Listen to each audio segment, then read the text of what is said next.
High five mo naman yung katabi mo, sabihin mo, nagagalak ako, nandito ka. Come on, kailangan may high five ka. Okay, wag mo sampalin yung katabi mo, ha? Okay, high five lang, high five lang. Okay, welcome po kayo lahat sa Regions of God's Glory Global Harvest Church. If this is your first time, you are welcome as you are. Kahit anuman, saan ka galing, or anuman yung church na ibang kinabibilangan mo, welcome ka dito. This is a family. This is your home. Amen? Tanungin mo ang katabi mo, alam mo na ba yung pangalan niya? Tanungin mo yung pangalan niya, hindi mo tatanong, alam mo na ba yung pangalan niya? Tanungin mo pangalan niya, okay? Kailangan kilala mo. Kailangan may kausap ka. Delikado pag walang kausap. Okay?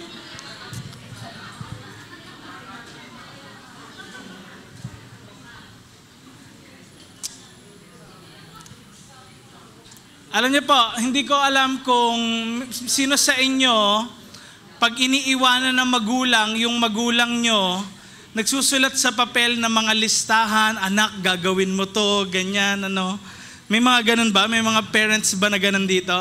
Tapos ilalagay dun sa sa refrigerator, di ba? Imamagnet niyang ganun. Ito yung listahan ng bibilin mo, anak, Kaya, sino ditong nagsulat na ng love letter?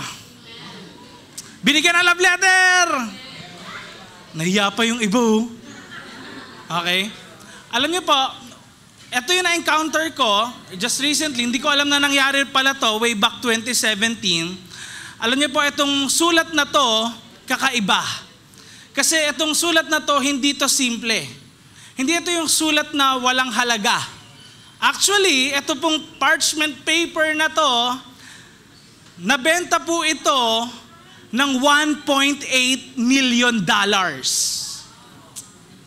Magkano?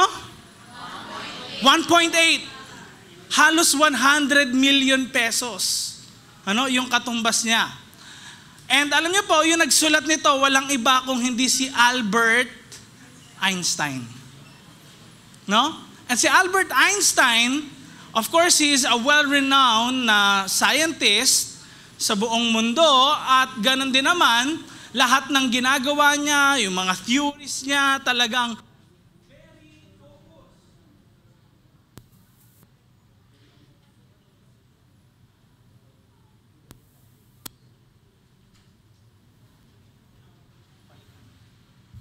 Okay? Si Albert Einstein, very focused yung mga tao sa kanya dahil siya ay nanalo ng Nobel Prize. And let me tell you, isang bellboy, next slide. Yung bellboy po, ito yung mga, alam niyo yung sa hotel, di ba, yung nagbubuhat ng mga baggages, yun, gano'n, And then, kinongrats siya ng bellboy, sabi sa kanya, congrats, sir, nanalo kayo ng Nobel Prize. And you know what, nagbigay ng parchment paper na to, si Albert Einstein, dun sa bellboy, nung alis niya sa hotel sa Japan. And hindi pera yung tip ni Einstein, kung hindi, ang tip niya ay parchment paper. And who would have known after 100 years plus, ito po ay mabibenta sa halagang $1.8 million. Now, ano kaya yung nakalagay dito sa sulat na ito para magkahalaga ng $1.8 million? Sino gustong malaman yun? Iba sa inyo, nagsisearch sa cellphone, Ano kaya yun? Ano kaya nakalagay doon? Okay? Sabi sa Washington Post, eto, basahin natin. Ewan ko kung nababasa nyo. Ako lang magbabasa para sa inyo muna in English. Sabi dito, a calm and modest life brings more happiness than the pursuit of success combined with constant restlessness. Intindihan nyo? Hindi. Okay, so ginamit natin si Google Translate. Ito, next slide. Ayan. Anong sabi? Sabay-sabay nating basahin. 1, 2, 3, go!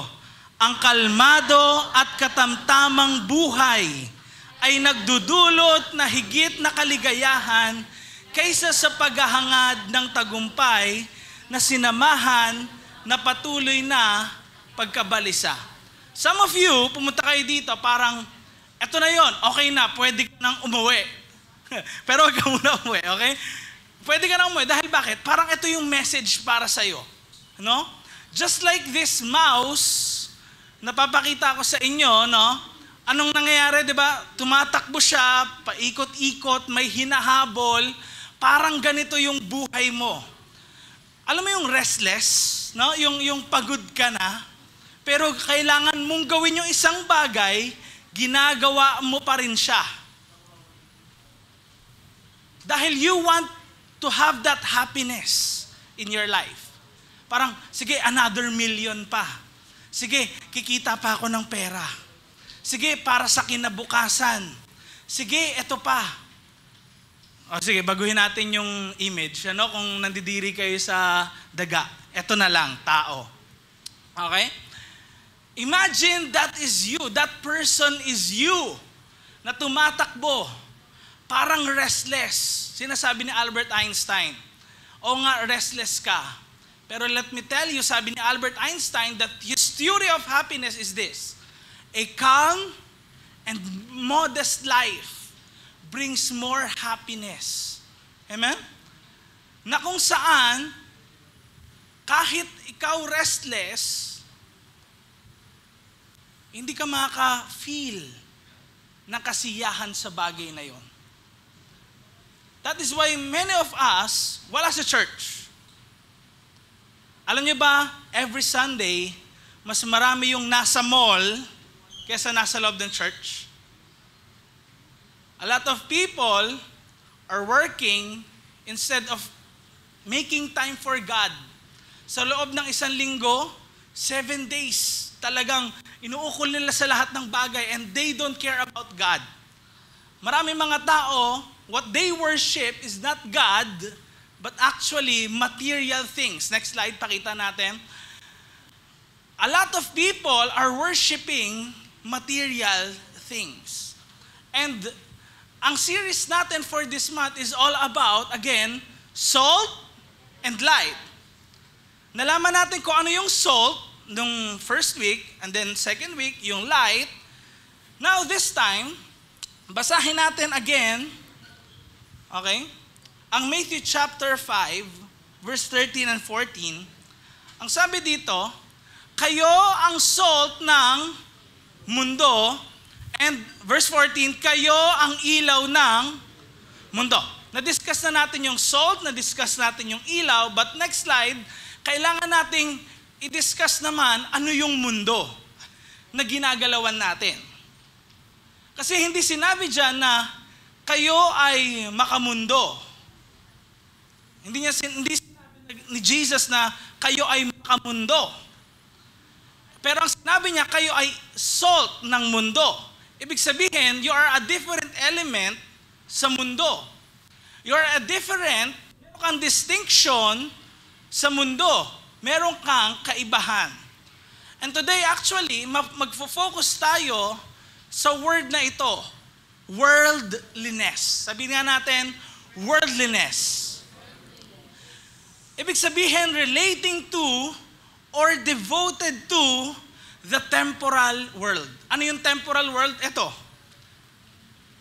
Lahat ng bagay na kung saan nasisira, nabubulok, nawawala, nauubos, things that are temporal, even your life.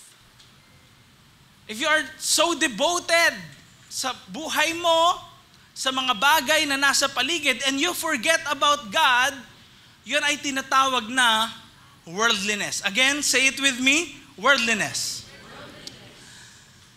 Kaya ito po ay may kaugnayan sa o nakatuon sa temporal na mundo. Alam nyo, mas feel kapag Tagalog, di ba? Worldliness. Tagalog, makamundo. Sabihin nga natin, makamundo. Hindi makabundok, ha? Hindi ka nagbubundok. Okay, makamundo. And let me tell you, pag sinabing makamundo, ibig sabihin nito, ibinibigay mo sa iba yung pagmamahal na attention dapat sa Diyos lang. Nakuha niyo ako? ibinibigay mo yung atensyon, yung pagmamahal na dapat sa Diyos. Pero hindi mo binibigay sa Diyos. Yun yung pagiging makamundo. It's a life that is lived without regard to God. Wala na akong pakialam. Alam ko God exists, pero sige Lord, ay diyan ka lang, dito ako, wag mo na akong pakialaman. Ano? That is a worldly life. And you know, the book of 1 John chapter 2 verse 15 to 16 says, sabay-sabay nating basahin, 1, 2, 3, go, huwag niyong mahalin ang mundo o ang mga bagay na nasa mundo. Kung mahal niyo ang mundo, hindi niyo mahal ang Ama. Okay, take note. Ano kayang level ng klase ng pagmamahal yung tinutukoy dito na pagmamahal sa mundo?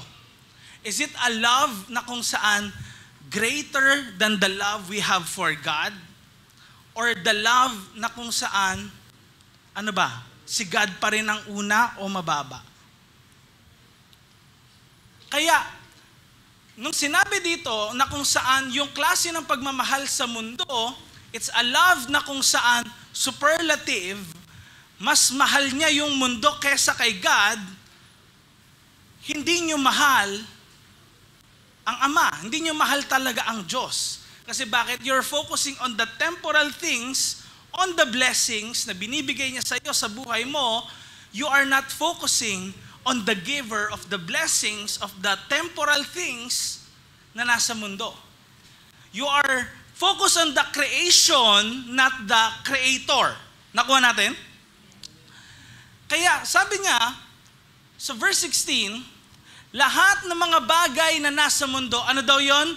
Mga sariling pagnanasa, mga nakikita at gustong makuha ng mga tao, at lahat na nandito sa mundo na pinagmamalaki ng mga tao. Alam niyo po, yung tatlong bagay na yan yung tatlong bagay na tinukso kay Jesus ni Satan. Remember, di ba? Yung una, sariling pagnanasa, gawin mong, sige nga, kung ikaw ang anak ng Diyos, gawin mong tinapay ang bato. Di ba? And then ano nangyari? Gustong makuha ng mga tao, pinakita ni Satan kay Jesus yung mga kayamanan ng mga kingdoms. And then, third, ano yun? Sabi ni Satan, di ba? Worship me.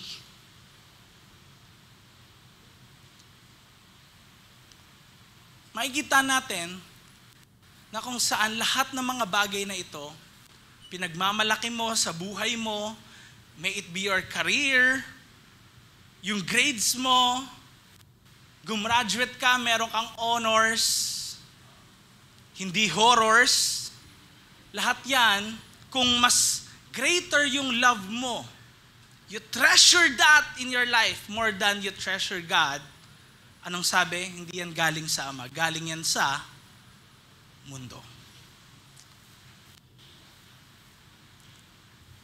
Next slide. Next slide.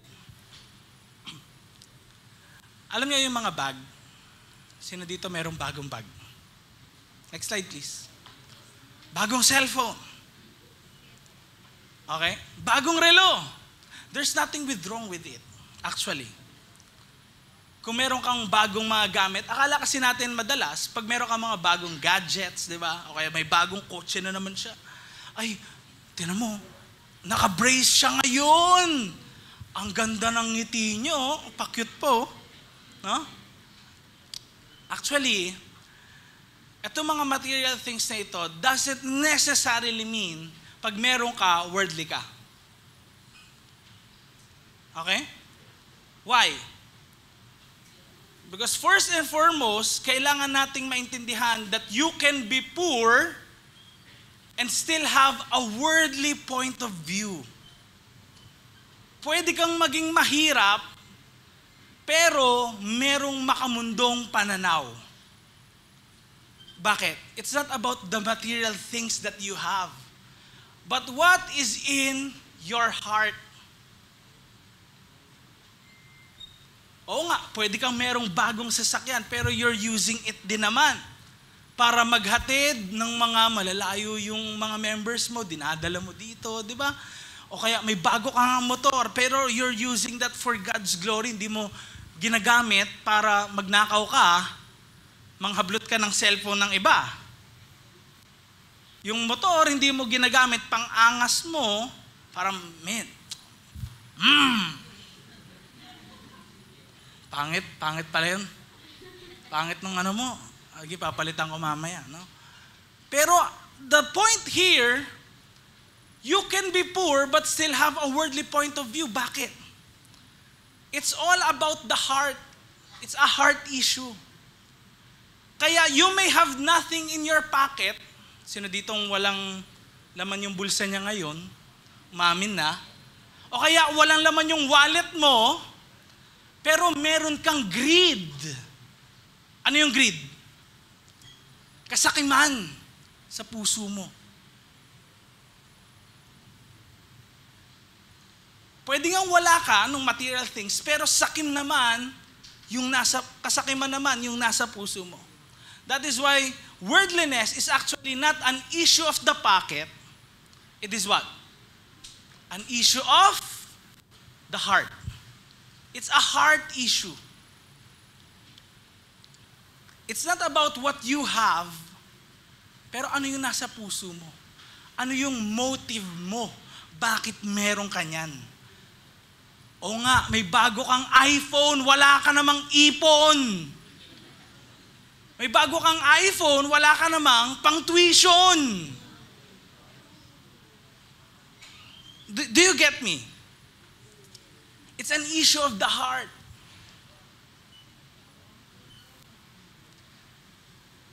Kaya, alam niyo po, ang ating buhay, pwedeng chillax lang tayo at times bilang mga youth, go with the flow. Pero, alam niyo po, merong panganib yung kamundahan. May panganib. Sabi mo sa katabi mo, may panganib. Ano yung panganib? It's danger. May danger ang kamunduhan. And kailangan makita natin ang ating mga sarili, ano nga ba yung kalagayan din ng puso natin. Huwag mong isipin ngayon yung kapitbahay mo, no? yung nanay mo, tatay mo, kapatid mo, o kaya yung katabi mo ngayon, huwag mong isipin na, teka, makamundo siguro tong katabi kong to, no? Hindi. Because it's about you. The relationship with God is between you and God. Hindi talaga kami kasama doon. Ang nakakalam ng puso mo, si God. Ako, hindi ko alam. Katabi mo, hindi kami na marites niyan. Amen. Pero the thing is, ang gusto talaga natin, makita natin yung sintomas kung meron ba talaga tayo nito. Meron ba talagang kamunduhan sa buhay natin? So, merong 3 sintomas para malaman kung tayo ay worldly or nagiging worldly. Ready na ba kayo? Amen. Number 1. Sabay-sabay nating basahin. 1, 2, 3, go. Ayun, naka-stripe. Hindi yun. Okay? Hindi yung stripe. Hindi yung stripe na damit. Okay? Strife. Ano yun? Alitan, pag-aaway-away. Number 1, na sintomas ng kamunduhan ay ano daw? Alitan. Pag-aaway-away. Alam niyo po, interestingly, in Matthew chapter 5, yung mismong chapter na binasa natin, kung saan nabasa natin yung you are the salt of the world, no? You are the light of the world. Alam niyo, pag next nun, yung verse, tumutukoy na sa message ni Jesus about anger and about lust. Now, sa book of James, mapaparallel natin yan on another scripture na kung saan si James po, siya yung si Jesus, of course, he was born by the Virgin Mary, pero after naman nun, nagkaroon na rin ng ibang kapatid si Jesus and naging disciple ni Jesus yung kapatid niya, si James. Kaya nakapagsulat po ng book of James. And si James, James chapter 4, nagsulat din ng ganito. Anong sabi niya? James chapter 4 verse 1. Tingnan niyo, no? Sabi niya, bakit kayo nag-aaway at nagtatalo? Bakit kaya? Naglalaban kasi sa loob nyo yung pagnanasa nyo. Take note of this. Take note, ha? Kung ano yung nasa loob natin, lumalabas yan. What is inside of our hearts, nagmamanifest yan. Kaya the disordered nature of our relationship, pag hindi ayos yung relationship natin, it's actually a reflection of the disordered nature, next slide please, of our hearts. Kung hindi ayos yung puso mo, hindi ayos yung relationship mo. Alam ko kung hindi ayos yung relationship mo. Bakit? Ano yung puso mo? Di ba pag tinanong isang tao, mahal mo pa ba? 30-70 po. Anong sabihin nun? Hindi na all out. Parang dadalawang isip ka na rin. Kaya, alam ko na, nag-aaway kayo, di kayo nag-uusap. Nakuha nyo? Pwedeng nag-cheat ka na rin, may iba ka ng ka-text. Bakit? It is the nature of your heart. Again, worldliness is not necessarily an outward thing na nakikita ng mga tao. It's what? The issue of the heart. Panloob. Sabihin nga natin, panloob.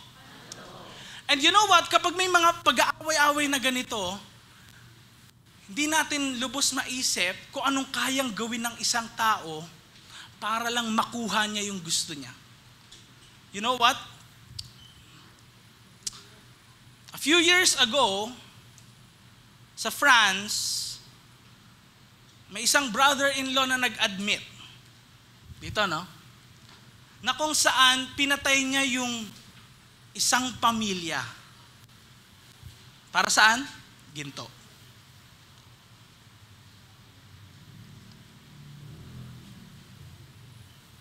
And then, just recently, nagulat ako, pagbukas ko ng news, no? Ito lang, January 10, 2023. Kids killed their parents for what? Money. Kung ano yung issue ng puso, lumalabas yun. If you want something, you lust after something, lumalabas yun. Pag may gusto ka, walang makakapigil. Ano yung bagay na yon na gusto mo? Kasi sabi ni James sa verse 2, James chapter 4, sabi niya, meron kayong gusto, pero ano daw, hindi nyo makuha. Kaya ang ginagawa ng marami, ng Christians at that time, or hindi totally na sabihin natin Christian dahil yung iba, umatin lang, no? Nakapakinig. And then ano sabi? Tingnan nyo, no? Meron kayong gusto. Gusto, it is desire. Andun yung puso mo. You lust after it.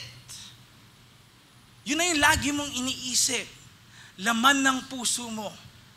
Kapag napapag-usapan nyo, parang yun. Pag mag-isa ka, yun lagi nasa puso mo. You lust after it. And sabi ni James, hindi nyo makuha, kaya gumagawa sila ng unnecessary thing. Anong ginagawa nila? Pumapatay sila. Gusto nyong mapa sa inyo ang mga bagay, pero hindi nyo maangkin. People want to covet something na hindi naman sa kanila. Alam niyo, nakita ko nga yung mga bata meron nga mga bata kahit maliliit pa lang, kinuha yung lollipop dun sa bibig nung akin na yan. Kinain niyang ganon. Sino nagtuturo sa kanila? Why? Because from the moment na tayo talaga pinanganak, there is that inherent nature sa atin to be of the world. ang tinitingnan lagi natin talaga, puro sarili natin eh. Our benefit. Our own. Ano yung akin? Ano yung gusto ko? Ito yung gusto ko. Kaya di ba pag nagpabili ka noon kay mama mo, Ma, ito gusto ko. Yan. Yan. Tapos kapag di ba, nung bata ka, pag hindi na bigay ni mama yung gusto mo, ano mangyayari? Iiyak ka. Hihiga ka dun sa mall. Di ba? Sino gumawa na nun? Bakit? Kasi yun yung gusto natin eh. Numapa sa atin. Kaya anong ginagawa natin? Pag hindi natin nakuha yung gusto natin, tingnan nyo yung sabi niya. Next slide please. Tingnan nyo, no? Ay, hindi na pala nasunod yung anak ko. Okay? Ano sabi? Nakikipag-away kayo at nakikipaglaban. Pumapatay kayo. Yun yung ginagawa nyo. Alam nyo, in the Bible, not necessarily yung pagpatay is physically na pumapatay. Actually nga, sabi nga nila, if nag-isip ka ng masama sa kapwa mo, parang pinatay mo na rin siya. Remember that verse? No? Kaya, kung makikita natin, these people na sinasabihan ni James, iba yung focus nila. Ang focus nila, yung pangsarili nila. Yung, they want something, kaya nakikipag-away sila doon. Ewan ko kung meron kayong naririnig dito, minsan pinapalayo siguro kayo pag nag-uusap na yung mga nanay mo, mga kapatid niya, tapos magsisigawan na sila mamaya. Dahil bakit? Pinag-aawayan na yung lupa, di ba? Magrarambulan na sila doon. Bakit? They lust after something. Hindi chinichismis sa akin yung buhay ng pamilya nyo, ha? Ba't ang tahimik nyo? Hindi chinichismis sa akin, ha? That's just an example.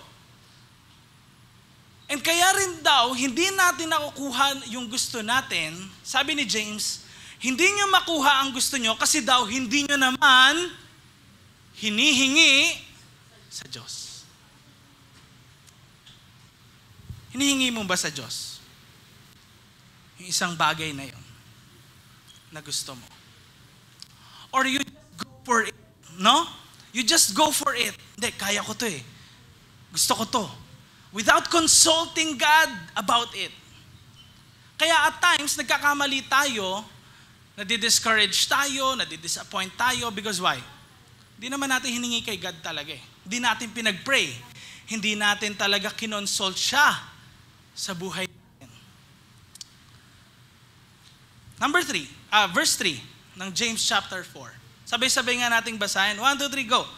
At pag humingi kayo, hindi yun binibigay sa inyo kasi mali ang motibo nyo. Humingi kayo para pagbigyan ang mga pansarili nyong pagnanasa. Tingnan nyo, hindi daw binibigay dahil bakit? Mali ang motibo. Makikita natin ngayon that yung passion ng isang tao, yung kagustuhan ng isang tao, yung desire niya, it is not actually seen outwardly, pero it's in the inside of us. Ano yung motive mo? Bakit kaya meron ka niyan? Bakit ka bumili niyan? Bakit gusto mong magkaroon niyan? Bakit kaya yung iba, di ba? Di ba meron mga iba yung grabe, dilaw na talaga yun nandito eh, no? Ang kapal. Tapos, di ba, ano nangyayari sa iba? Inaasar sila. Grabe naman yan, no? Dilaw na yung leeg mo. Ngipin mo rin, dilaw, oh. Di ba, ginagano na iba eh. Bakit? Inaasar nila eh. Kasi bakit? Talagang dilaw na sila eh. Siguro ano ka, no? Politika. Bakit? Bakit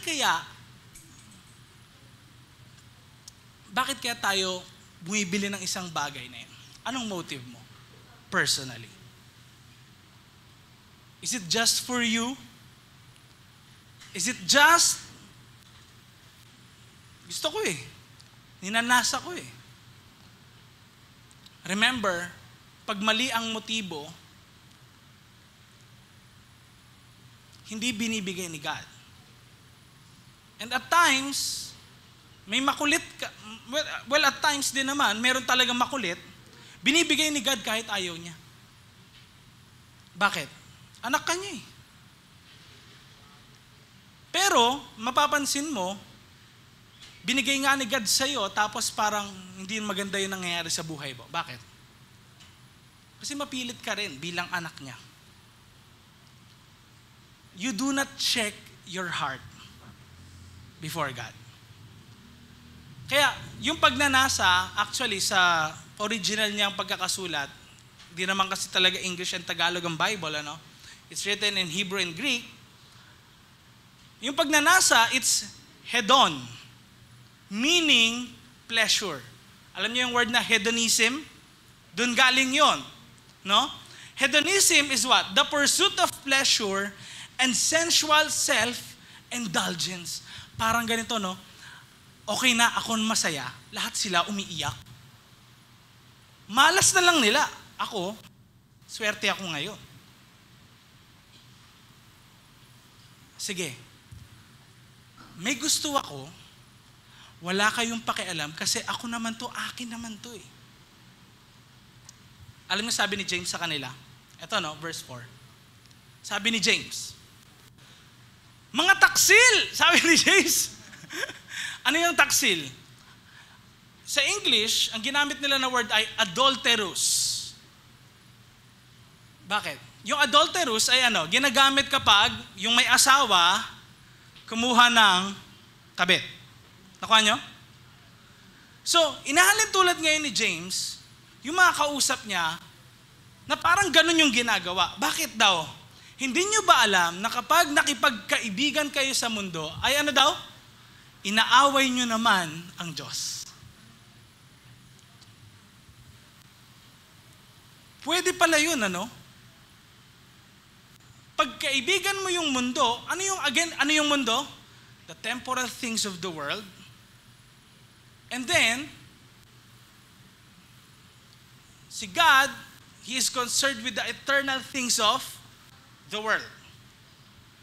Again, kapag tinignan natin ito maigi, teka, bakit anong meron?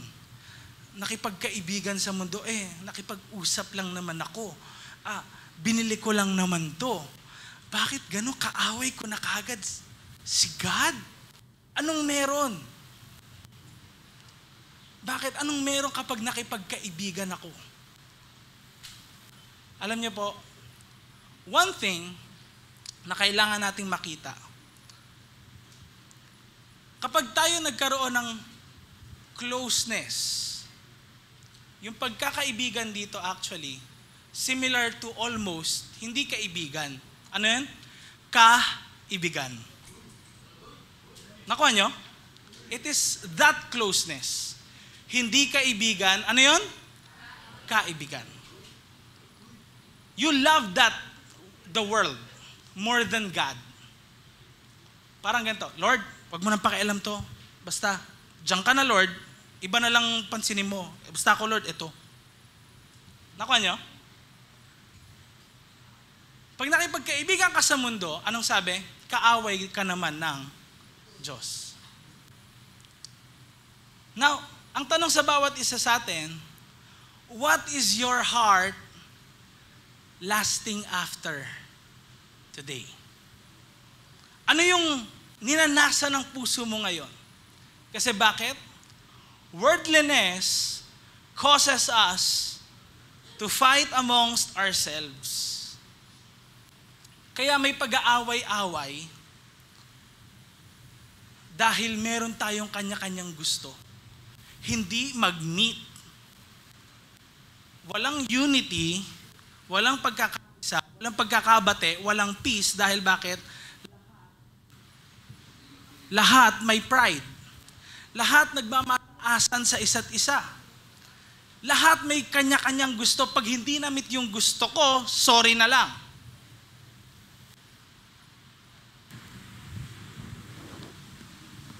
Okay? Kaya, that is number one. Iba sa inyo tahimik, parang, oops.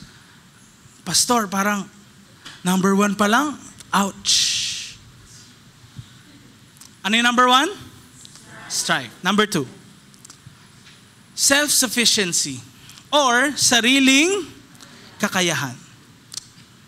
Sabi ni James, verse 13, makinig kayo. Kayo na nagsasabing ngayon o bukas, pupunta kami sa ganito o ganong city.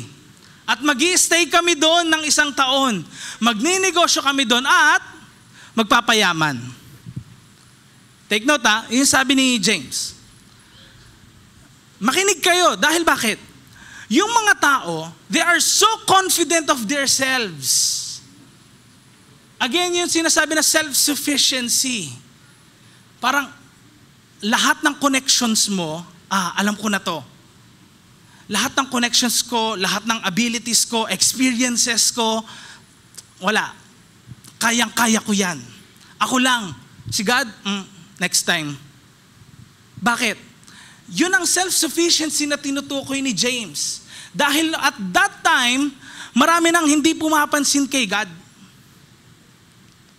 God, kaya ko naman to eh. I can do this on my own, God. Yumaman naman ako kahit wala ka. God, you're there, I'm here. Diyan ka na lang, God. At times, hindi natin na-realize we do all those things. Bakit? Kasi overconfident na tayo sa sarili natin. But let me balance this out. Again, si James, hindi siya against sa pagpapayaman. Okay? Clear? Si James, hindi siya against sa pagpapayaman or sa talagang mayayaman. Actually, gusto nga ni God to live our life to the full. Amen? Pastor, magpapastor na rin po ba kami? Ba't ganyan? Hindi. Actually, magpayaman kayo lahat. Seryoso. Sabi sa katabi mo, magpayaman ka. Bakit? Use your wealth. Amen? For the glory of God din. Amen? Help the poor, help the weak din for the glory of God. But the thing is, ang issue dito sa mga taong ito na kausap ni James, sobrang confident nila. Pagpunta namin doon, yayaman kami. Sure na to. Kaya sabi nila, di ba, mag-stay kami doon ng 1 taon. Alam ko na gagawin ko, planado na. But how about the plan of God? Amen? You know, meron isang book, ewan ko po kung nabasa na ito ng iba, How the Mighty Fall. Ang author ay si James Collins, or Jim Collins, yung tawag sa kanya ng marami. So, sa book na ito, nakalagay yung mga maraming companies na nag-rise and then nag-fall. So, an example, familiar ba kayo sa mga phone na ganito? Ano yan? Motorola. Okay. Sino dito may Motorola hanggang ngayon? Taas kamay. Lahat na may Motorola. Proud Motorola user ngayon. Wala. Exactly. Bakit? Sabi ng Motorola, meron kaming 49 million users. Users ng analog, digital. Mag-switch ba kami dyan? Innovation, pupunta ba kami dyan? They are so overconfident. And actually, yung ginamit na word ni Jim Collins dito sa book niya ay hubris. Sabihin nga natin, hubris. Meaning, excessive pride or self-confidence. Yung parang sure ka na sobrang pride mo sa sarili mo, sobrang tiwala mo sa sarili mo dahil you have this connection in your life. Alam mo na, may experience ka na, kabisado mo na yung galawan sa isang lugar. Parang alam mo na talaga. Hindi ako mag-fail. Kaya ko to eh. First honor ako mula kinder, grade 1, hanggang grade 6, tapos nung nag-high school din ako, hanggang college. Parang feeling mo na, alam mo na lahat. But actually, kung ganito yung feeling natin, I have bad news for you. Bakit?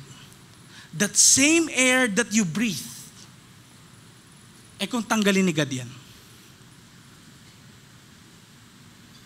Paano kung yung gravity tanggalin sa'yo? Di ba, lulutang ka, magkikita kayo ni Thanos sa labas, di ba? Baka saan ka na pulutin doon. Magkita pa kang Guardians of the Galaxy.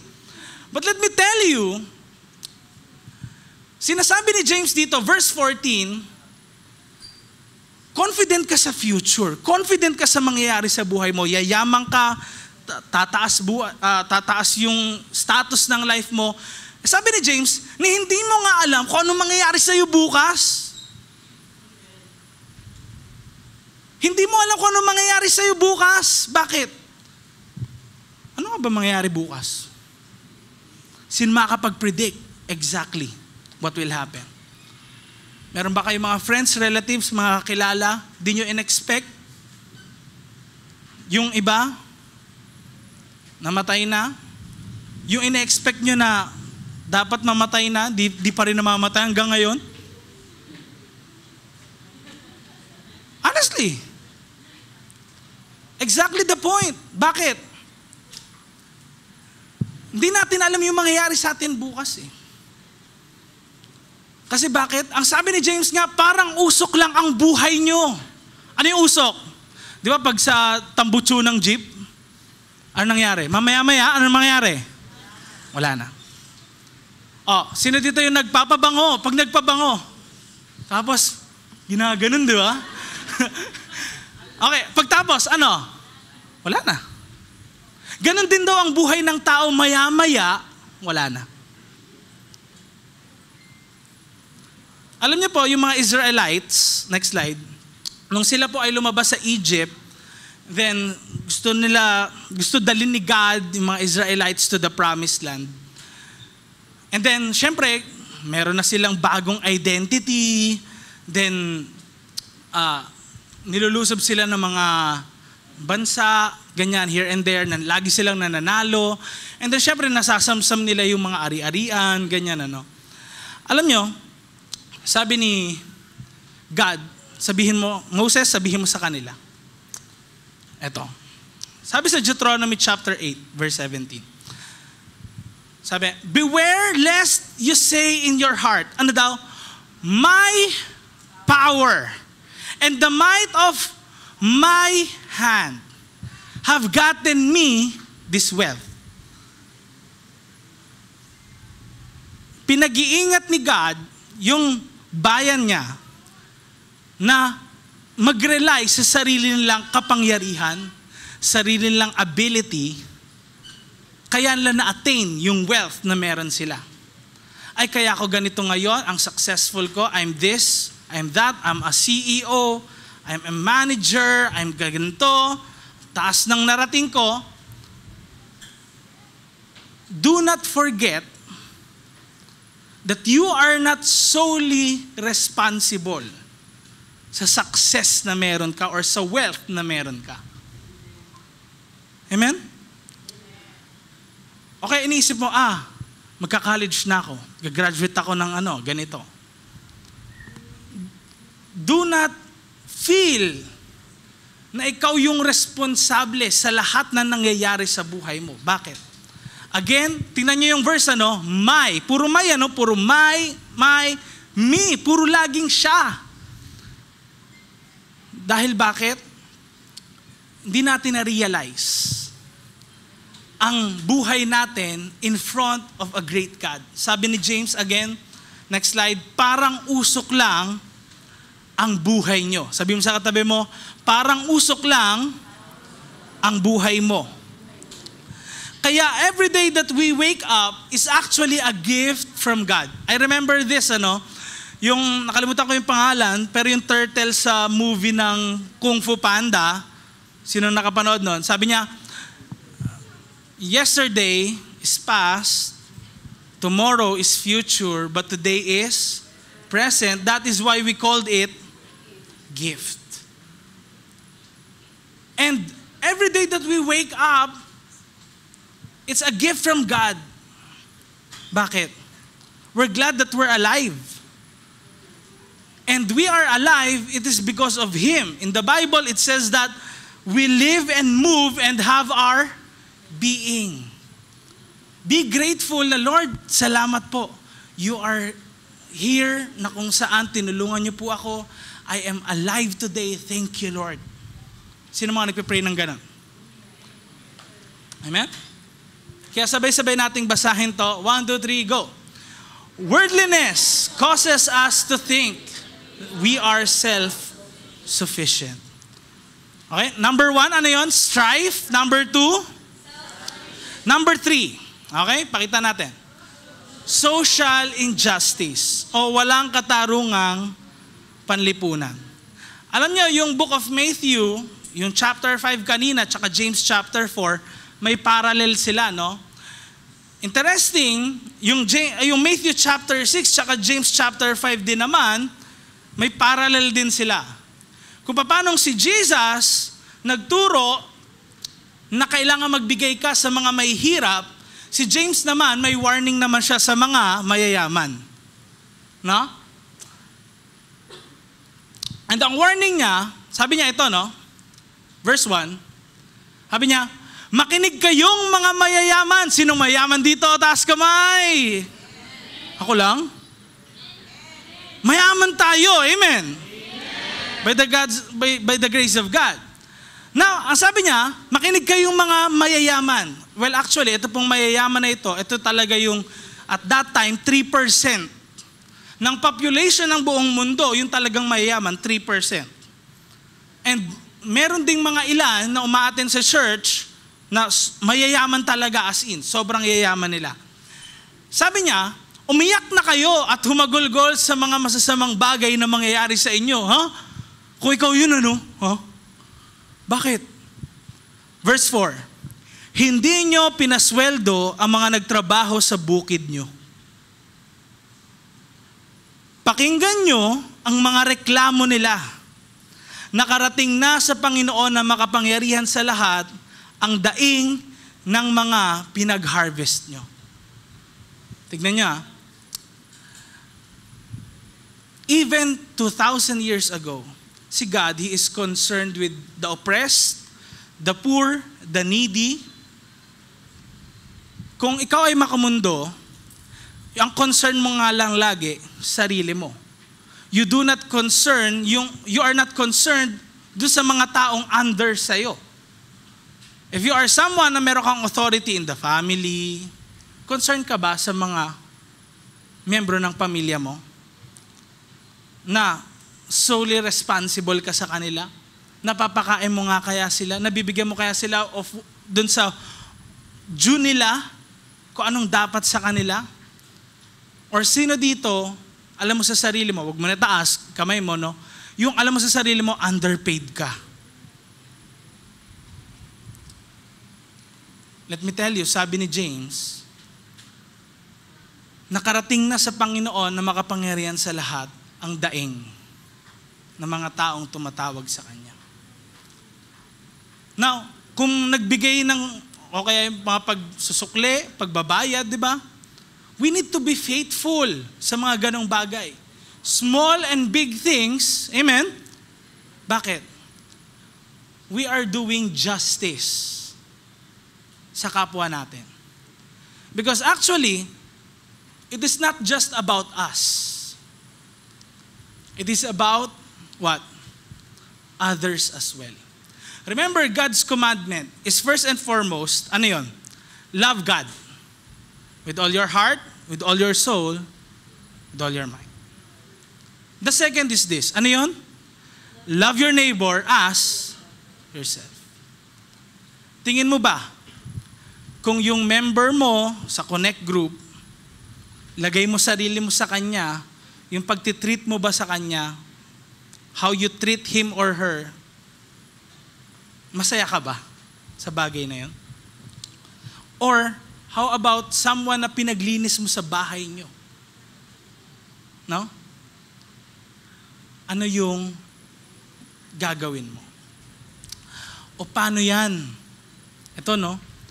Nasira nung kapatid mo yung bago mong biling bike, sisigawan mo kaya siya? Kukutusan mo kaya siya? Bibigwasan mo kaya siya? Let me tell you, kailangan nating i-treat yung ibang tao kung paano rin natin sila talaga, kung paano gusto natin i-treat din yung sarili natin. And the Lord is teaching His followers that. Kaya James chapter 5 verse 5, sabi niya, puro luho at pasarap ang inatupag nyo dito sa mundo. Pinapataba nyo ang mga sarili nyo na parang hayop na kakatayin. Well, actually, hindi sarili nila talaga pinapataba kasi in other translations, ang nakalagay, hearts. Ano yun? Puso. Yung pinapataba. Tignan nyo na ngayon, worldliness is not actually something that is seen outward. Ano ngayon? Worldliness is inside. It's in your heart. Anong puso mo sa mga tao? Sa mga nahihirapan? Kamusta? Ano yung puso mo para sa kanila? Kaya, kung titignan natin, pag sinabing pinataba, ano sabihin? Pag mataba yung puso mo, ano yun? High blood, ano pa? Madali nang mamatay. Bakit, di ba? Yun talaga yun eh. Why? Kasi, puro pasarap na lang. Hindi nila nakikita paano ibang nahihirapan. Paano ibang under them na hindi maganda yung situation. Kaya diba, sino dito? Next slide. Nasabihan ka ng nanay mo o ng tatay mo, anak, paglaki mo, kailangan maging boss ka. Hamakin mo silang lahat. No? O kaya, talagang kailangan maging mayaman ka, magtayo ka ng kumpanya mo, diba? Kaya ito yung boss baby, di ba? Parang ano na talaga, gusto niyang siya yung mataas, ano? And then, bata pa lang, natututo ng magalit dun sa isang kapwa niya, na kung saan tingin niya, mababa sa kanya. Now, makikita natin dito, how do we treat others? Kasi ang tingin nga natin kapag boss, parang mas mataas na nilalang, di ba? And then lahat, mababa na. Kaya merong mga ibang mayayaman, ang talaga nila, ang totoo po ito, no? Ang talagang motto nila sa buhay, hindi ako maghihirap hanggat may mahirap. Bakit? May bumibili ng mga binibenta ko eh.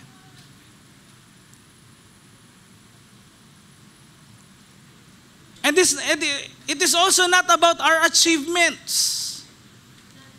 Yung magde-define sa atin ng posisyon natin sa society.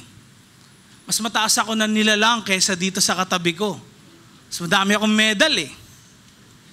Mas madami akong trophy eh. Medal mo na yan. Best in uniform, di ba?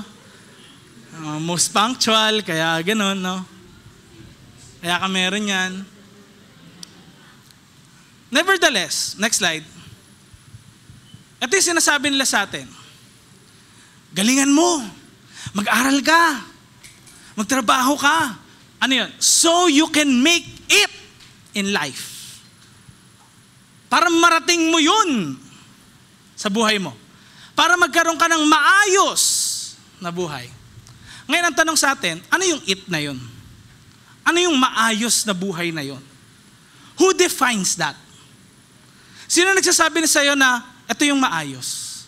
Ito yung it. Ito nga yun. Yung masayang buhay. Is it TikTok? Facebook? Instagram? Mga tao sa paligid? Member ng family mo? Sino nagsasabi sa'yo nun? Ang tingin natin ngayon, next slide, money plus more money equals happiness. Parang material things plus more material things is what? Happiness. Yun ang akala lang talaga natin. Kaya next slide, marami sa atin umaakyat, okay, ng ladder papunta sa pinakamataas na level sa corporate world. We think na kapag narating na natin yung pinakamataas, nandudong ka na, yun na yung success. We think that way most of the time. Pero yun kaya, yung talagang happiness na tinutukoy dito. Again, si Einstein nagsabi, di ba? Constant restlessness, hindi ka masaya dyan. Meron mga iba nagdadalawang trabaho kahit sa ibang bansa. Tinatanong ko nga yung mga kakilala natin sa Canada na dalawa-dalawa trabaho. Sabi ko, nagagawa mo pa yun? Na dalawa yung trabaho mo? Para na yung buhay mo. Marami kang pera. Pero masaya ka ba? Ito nga, pagod nga ako lagi eh. Remember, hindi natin na-encourage dito yung two extremes. Ano yung dalawang extreme? Poverty and itong dalawang to, magkapatid to eh. No? Yung mahirap, anong sabihin niya? I want more. Yung greedy, ang sasabihin niya, I don't have enough. Saan tayo? Wala tayo dyan sa dalawang yan. Amen? Amen? Kaya, next slide, sabay-sabay nating basahin. Worldliness causes us to oppress others. Now, ano kaya sa tatlong ito? Tatlong sintomas para malaman kung tayo ay worldly or nagiging worldly yung nangyayari sa buhay mo. Again, number 1, ano yun? Strife. Number 2? Number 3? Okay? Ngayon, kung may doktor ngayon, tas parang tinetest yung buhay mo, no? Ano kaya sa tatlo? Out of 3. Ilan kaya? 3 out of 3 kaya? 1 out of 3? O tingin mo, 0? 0 po ako. Siyempre, 0 nga link eh, di ba? Kaya ganun eh. Di po. Di ba? 0 po eh. Up to you. Pero the thing is, for sure, meron din isa dyan. Amen? And the beautiful thing about this is, masasagot natin yung tanong, anong gamot dito? Ano nga bang gamot? Parang hindi po ako pasado dun sa isa eh. Anong gamot? Ito lang po. Biyaya ng Diyos. Again, it's not about you. Hindi mo kaya yan kung ikaw lang. Hindi ko rin kaya yan kung ako lang. Kailangan natin biyaya ng Diyos. What we should do is what? Submit, draw near, and humble. Sabi ni James sa verse 6, tignan niyo, no? Anong sabi niya? Sabay-sabay nating basahin. 1, 2, 3, go. Pero, sobrang mabait ang Diyos sa atin. Sabi nga sa scripture, kontra ang Diyos sa mayabang, pero binibless niya ang humble. Remember that. Binibless niya ang humble. Aamin ka kaya? Ikaw kaya magpapakumbaba na, oh Lord, ako yun eh, may kailangan Lord i-correct sa buhay ko? Remember, we are here at church, hindi dahil sa perfect tayo. Andito tayo sa church dahil gusto natin mabago tayo ng perfect God. Amen? Sabi ni James, verse 7, kaya nga, magpasakop kayo sa Diyos. Labanan nyo ang devil at lalayo siya sa inyo. Now, ano yung pagpapasakop? So, meron po ako example sa inyo, no? So, para to sa mga Christians or meron kang, alam mo sa sarili mo, meron kang relationship kay Jesus. Example lang to, no? Pagpapasakop. Kung alam mong may relationship ka kay Jesus, this is for you. Kung alam mong wala, okay. An example of submission or pagpapasakop ay pagbibigay talaga ng tithes and offerings. It is an example of submission. Madalas ang iniisip ng mga tao sa tithes and offerings, ay, yung church, ano yan eh, pinaghahati-hatian lang ng mga pastor dun yung pera, ganun ano. Minsan iniisipan lang ganun. Or parang, yung church, kinukuha lang nila yung pera mo kaya ganyan. May negative lagi, in short. Pero actually, yung tithes and offering, hindi ko rin makuha dati eh. Ang akala ko dati, parang, teka, Lord, di ba lahat naman sa'yo? Amen? Nagkaroon ka ng pera, sumahod ka. Thank you, Lord. Biyaya mo yun. Though, of course, galing sa kumpanya, it's by the grace of God. Amen? Nasabi ko, Lord, ba't pa akong bibigay sa'yo? Sa'yo naman lahat. Di ba? Sa'yo naman lahat eh.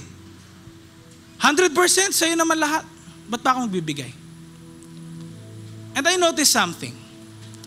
Kung sinasabi mong under ka ng lordship ng Diyos, you give to Him.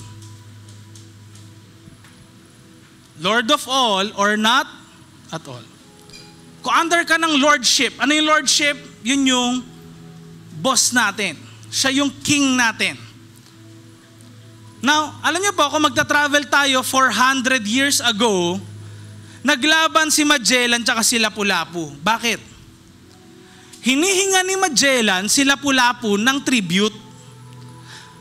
Hinihinga kita ng tribute para sa King of Spain, si King Philip. Magbigay ka. Ayaw ni Lapu-Lapu. Bakit? Alam niya kasi, once na nagbigay siya, ano ibig sabihin nun? Nagpapasakop siya sa King ng Spain. Nakuha natin? Same as with our taxes. Sino dito nagtatrabaho? Taas kamay, huwag kayo mahiya. Okay? Sino sa inyo nagbabayad ng tax? Ngayon, taas kamay, huwag kayo mahiya. Bakit? Nasaan kayo? Philippines. Anong gobyerno? Government ng Philippines. Di ba? Kapag under ka ng government, automatically, binabawas yung tax. Pag hindi ka taga-Philippines, di ba? Doon ka magbabayad dun sa, kung saan ka under na government din, or kung nasan ka ng present time na yon. Na kung makikita natin ngayon, if we are under the lordship of Christ, nagbibigay ka para sa Kanya. And the lowest that you can give, the Bible says, is what? 10%. Now, up to you, kung gusto mo itaas. Pero the thing is, yun talaga yung para kay God. Para ipakita mo na, Lord, alam ko lahat naman nanggagaling sa'yo. Para sa'yo, pero Lord, ito yung share ko. Kasi, para sa'yo to eh. Part ako, Lord, ng kingdom mo. Amen? Now, we are not after your money. Ito po ang totoo. Hindi po kami after sa pera nyo. What we're after is your heart. Kasi yung worldliness, it is not something that is outward. It is what? The issue of the heart. Yun eh. Now, ano yung nasa puso mo ba? Si God kaya siya yung Lord ng buhay mo? Kung siya yung Lord, then of course you will give. Amen? Kaya sabi sa Matthew chapter 6 verse 24, no one can serve two masters, for either he will hate the one and love the other, or he will be devoted to the one and despise the other. You cannot serve God and money. Kahit kami rin po, nagbibigay kami ng tithes and offerings. Kahit kami, mga pastor, mga leaders na nandito dito sa church. Bakit? It's for God eh. Bigay na natin. Isang gera nga lang sa Middle East eh. Next slide, di ba? Ano nangyari? Isang gera lang sa Middle East, bumaba ka agad yung natin, pera. Di ba? But we give kung ano yung na kay Lord. Kasi sa Kanya naman talaga yun. So giving of tithes and offering, actually, it is more than the need of the church to sustain itself. Alam naman natin, may aircon tayo dito. Amen. Sino nakakaramdam ng aircon? Lamig na aircon. Diba? Yung aircon na yan, hindi yan galing sa Holy Spirit. Okay? Pero yan, nagbabayad tayo niyan. Amen? May mga sinusuportahan din tayo po mga pastors, and over, alam ko po, 30 plus churches na branches sa buong Pilipinas din, meron tayo, no? Kaya we're supporting pastors. Hindi lang po dito sa Maine. You're supporting somewhere sa Mindoro, sa iba pang parts ng Philippines. Okay? Because this is for you actually. More than the need of the church, it's for you. Amen? Na kung nakikita mo sa sarili mo, parang hindi ako nagtitithes, hindi ako faithful, it's time to change. Sabi mo sa katabi mo, it's time to change. Ngayon, tayo po tayong lahat and let's read this bilang ating conclusion. Sabay-sabay nating basahin. 1, 2, 3, go. Worldliness is not an issue of the pocket. It's a heart issue. Tayo po'y pumikit lahat. Na-encourage ko kayo. Kahit saan man kayo nakatayo ngayon, pikit tayo lahat. Walang didilat. It's your time na kung saan lumapit ka kay Lord. Huwag mo muna pansinin yung katabi mo or yung mga tao sa paligid mo. Pwede bang kausapin mo si Lord sa mga oras na to? Sabihin mo, Lord,